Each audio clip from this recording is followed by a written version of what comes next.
move on. And Chinese President Xi Jinping addressed a closed-door session of BRICS member nations on Wednesday, and he called for de-escalation between Russia and Ukraine. He also called for a ceasefire in Gaza and Lebanon amid Israel's air bombardment. Xi also said the world has entered a new period defined by turbulence and transformation, and the BRICS adheres to the vision of global governance characterized by extensive consultation, joint contribution, and shared benefits. Xi stressed on strengthening the new development bank of the BRICS, flagging the urgency of reforming the international financial architecture.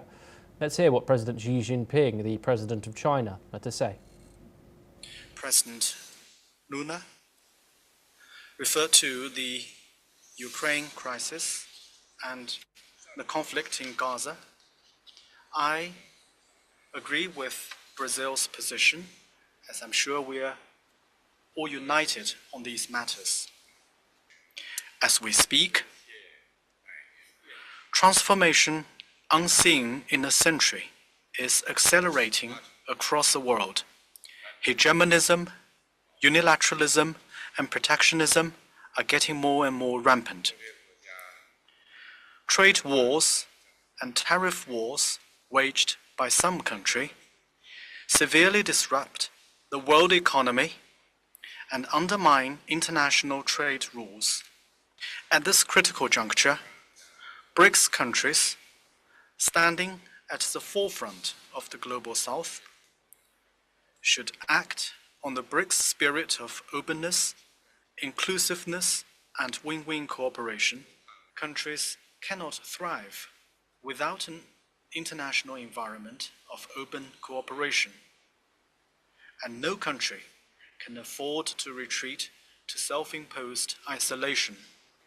No matter how the international landscape may evolve, we must stay committed to building an open global economy.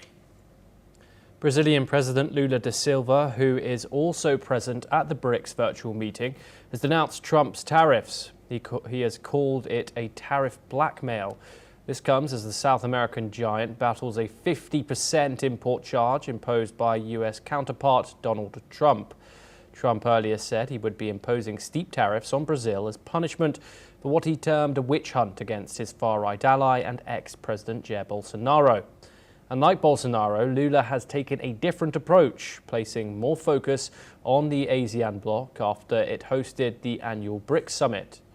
We are now joined by John Rossomando. He is the president of Viking Research Associates and a geopolitical analyst, and he joins us live from Washington, D.C. Thank you very much for joining us, John, here on the program. Always a pleasure to talk to you. What are your thoughts on the statements, the direct statements by President Lula da Silva in regards to Donald Trump's tariffs at this virtual BRICS summit? Of course, Chinese President Xi Jinping's more vague way of going about expressing how he feels about the whole situation? Well, I think that what you're seeing is the growing divide of the globe between something akin to East and West during the Cold War. We're entering a new economic Cold War in which President Trump is laying down the law as far as what he sees it. And the BRICS bloc is saying that not so fast. Whatever you bring out, we're going to counter. So I think that we're seeing a deepening of the divide between the U.S. and its European allies and the BRICS bloc.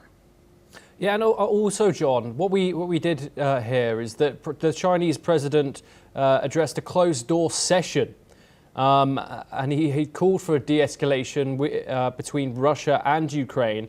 But he also called for a ceasefire in Gaza and in Lebanon amid obvious images that the entire world is seeing about what's going on there. What is your thoughts and analysis to China's approach to conflicts like these?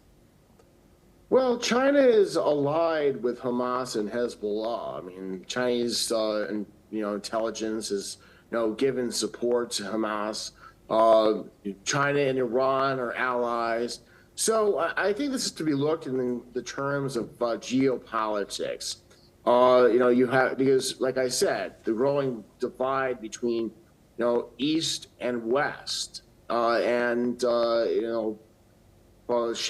ties the Ukraine conflict with the U.S. Support for Israel.